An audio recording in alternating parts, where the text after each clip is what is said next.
Yeah. Can you just talk about that first quarter?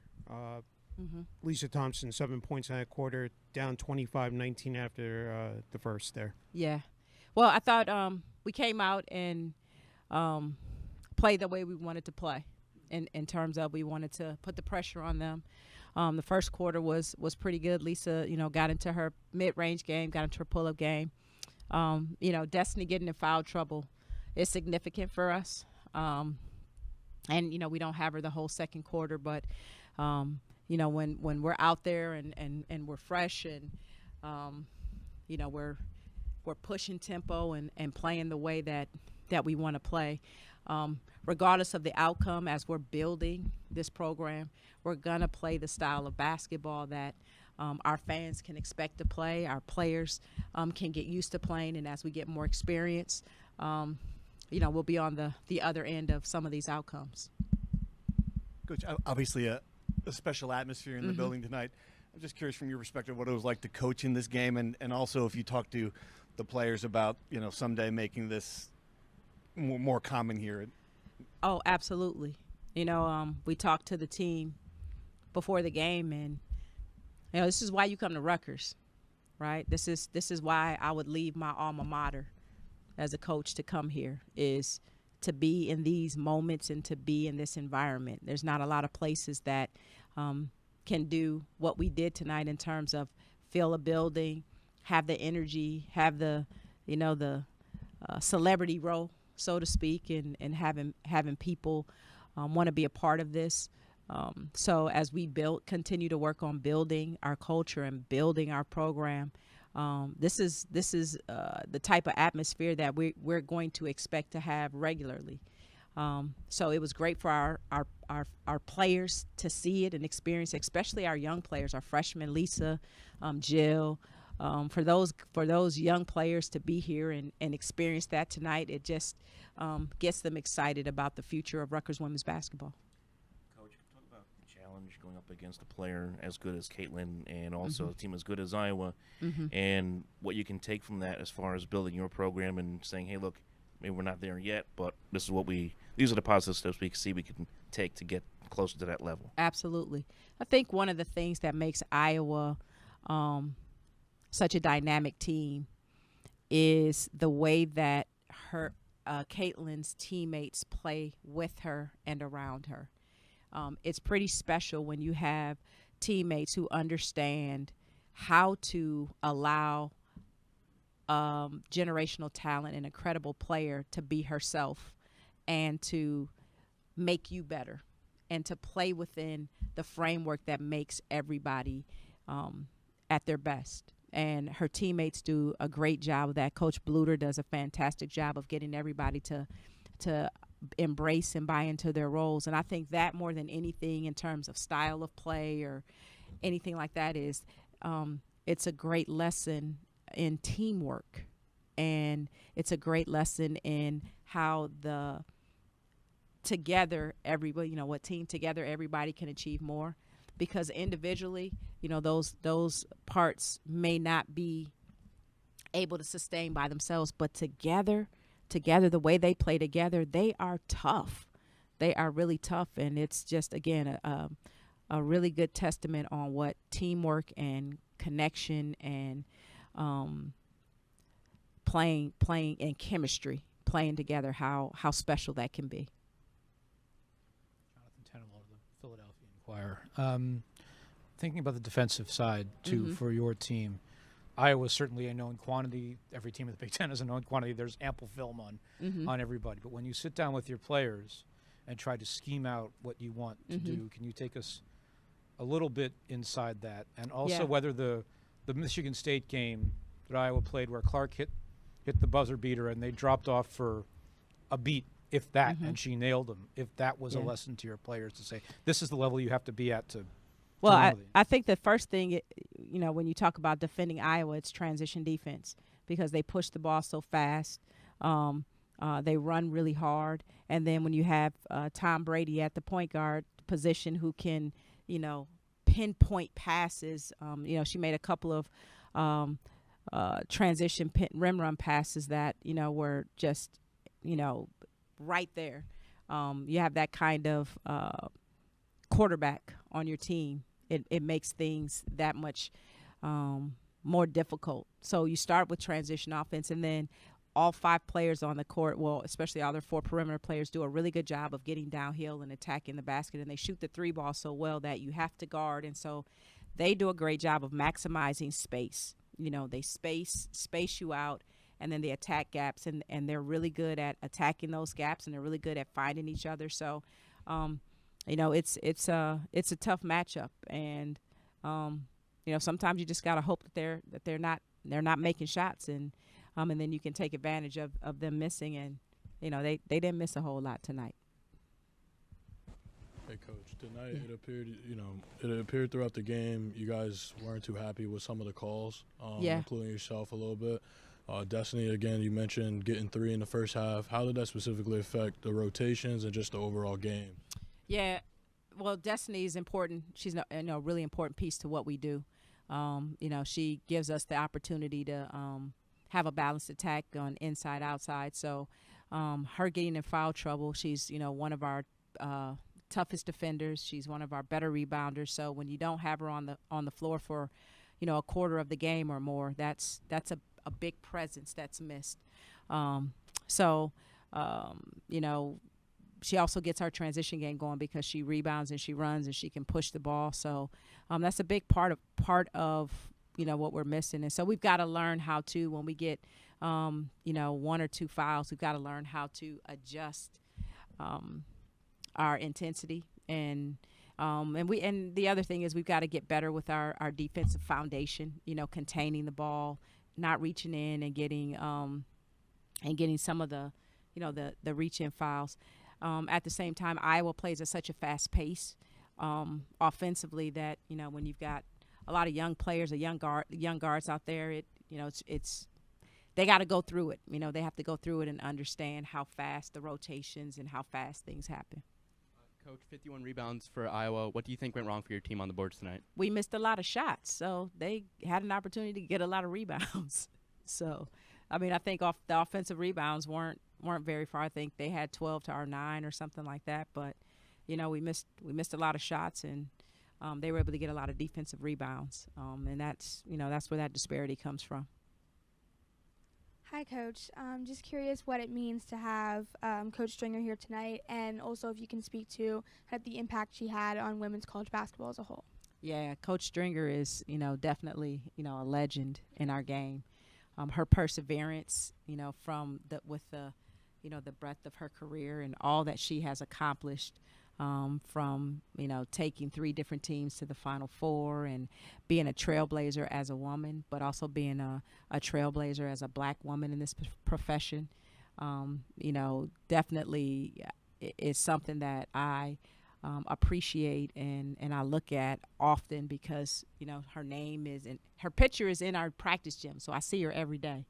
And so I get a chance to be inspired by her, and it was really, really special for me to be here tonight and coach tonight with Coach Stringer and Coach Grintz in the building.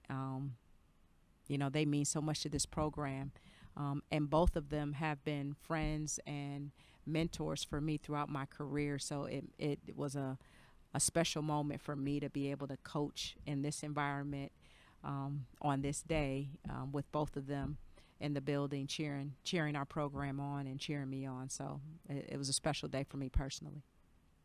Hey, Coach.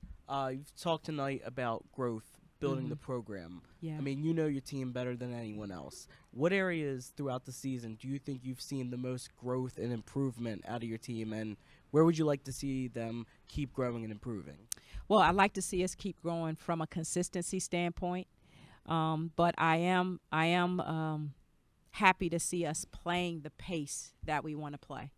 The more that we do that, the more that we will get accustomed to being able to make shots, being able to defend at that pace, being able to do all the things that we want to do on both ends. But we have to establish that this is how we're going to play, win, lose, or draw. We're going to play a certain way, and we're going to get better at it night in and night out, and starting to see since we've come back from Christmas. 3 games where we're playing the style of basketball that we want to play, and now we gotta tighten up some things and get better at it. But that's one thing that I've been pleased to see. Hello, Coach.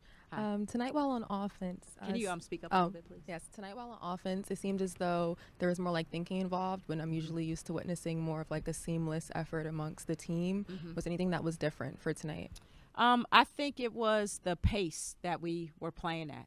I think, and when I say the pace that Iowa makes you play at, sometimes it's like, oh, it's going faster than maybe a freshman is ready for. And, when you got pretty much our entire backcourt, Lisa, Jill, and Maya, they don't have a whole lot of experience, and this is their first time playing against an Iowa team at that pace. You're absolutely right. There was a whole lot of, what am I supposed to be doing now? So, but we'll get better from it, and the more you play these type of games, this is Big Ten basketball, right? And now we're getting ready to go play at Ohio State, and they're gonna press the whole time, and that's gonna be, my heads are gonna explode from that. So, it's just Big Ten basketball, and it's fun. It is fun, and it is exciting. And as a competitor, these are the games that you want to play. You play top 3 team in the country, and then now we're going to Ohio State and playing another top 20 team, and I don't even know who we play after that, but probably another top 20 team. And you just learn by being in the gauntlet of Big Ten basketball that you got to bring it every day. You got to have a short memory. In the game, you got to have a short memory. Game to game, you have to have a short memory, and be ready to compete. And that's what we're teaching our team to do. A big picture question about the TV contract this week, and I was curious if what your reaction to that was, and how much do you think that is because of what Caitlin's been able to do, and what does it say about the growth of the sport in general? I definitely think it's a testament to what Caitlin has brought to the game, but I also think it is also reflective of a long-term growth of this game. Going back, it's like we build layers and build layers, and you keep fighting as a profession of women's basketball. We keep fighting for the recognition. We keep fighting for the opportunity, right, to be respected as a profitable enterprise. We have been coaches. I mean, I say we have, as coaches, have been saying this game has monetary value for years. And so that didn't just pop up after one good Final Four. That's been here for a while, and it's just now, men are starting to realize that this game is worth money. So, and I'm married, and so sometimes you have to wait for men to catch up. Do not print that. I'm just joking. I do not need listen, that's joking. It's just a joke, please. That's a joke, people. All right. But seriously, it is about, I would say it is about the media, recognizing the value and of women's sports in general, women's basketball in particular. There are a lot of women who are a draw. So when you look at commercials, it's not just one player. There's a lot of women athletes who are now commanding the room when it comes to commercials and endorsements and all that kind of stuff. So it's great to now see that the NCAA is recognizing the value of women's basketball and what that means going forward. And I think, the next step is units, right? The next step is for us to really, get those units and have that investment come back to the campuses. So, I was absolutely thrilled to see the NCAA step up in that fashion. And make no mistake, I think as coaches in this profession, we're going to keep demanding our fair share, and that we continue to be respected for the value that we bring to college sports. Coach, it felt like tonight Tonight's game for you guys was really about finding a way as a collective. You used 8 players. 5 of them were in double figures, essentially at the halfway point of the season. How do you feel this team stands from a chemistry standpoint? I think our chemistry is growing every game. You know, we've had a crazy year. Like last year, it was like the basketball gods smiled on us, and we had no injuries, we had no disruptions, everything. And this year, we've had all kinds of disruptions to our chemistry. You know, getting all the pieces together, and so that's been hard for us to get consistent and get our chemistry where we want it to be. So I think it's going to still continue to be a work in progress as we get through January and February in Big Ten play. But hopefully, you know, week by week we continue to get solid with our unit and our rotation, and the chemistry can grow. We have time for 2 more, guys. What's happening, Mel? We've seen a lot of players over the years, and we've heard comments elsewhere. You feel at times, because there are times that Caitlin does stuff that we've never seen before. Do you sometimes find it hard when you're coaching, just as a basketball fan, you know, and she's making a player somewhere against that you suddenly just stop dead, you know, just in admiration for what she did? I don't think that happens when I'm coaching, Mel. After I go back and watch the game, I might be like, did she just do that? But there's certainly some times out there, you know, when I think that, you know, the phrase is watching genius at work, right? Sometimes that is just it can be a surreal experience to watch genius at work, to watch excellence at work. And certainly, you know, when you coach against Caitlin Clark, you're watching genius at work. She is an amazing player. And it is the actual skill. But again, I go to the teamwork aspect and the energy that's out there with her and her teammates that is really unusual, you know. And I think you see it at times with certain teams like, you know, the Golden State Warriors in their championship. There's a synergy out there that you don't always see, even with really good teams. And so that's what makes it fun to coach against her and to watch her do her thing, is because it really is like watching a genius at work in real time. And to have that experience is an amazing thing to be able to go through. Do you have any updates on Smichael? Yeah, Smichael is dealing with a medical issue, and, you know, because of HIPAA laws, I'm not really at liberty to go into detail with it. So she's day to day, you know, game to game, and when she's better, you know, she'll be back. So I won't really have any more updates because it's, like I said, you know, medical stuff you can't really talk about, but she's dealing with a medical issue, and so she'll be back when she's healthy. Just one last one. I know at Big Ten Media Days you mentioned you actually live with the Clark fan. Was your daughter able to come tonight, and what's that been like? She was, and she's walking home. So if you guys see her on the way, she'll be the one with the thumb. So, yeah. Awesome. Thank you, guys. Thanks.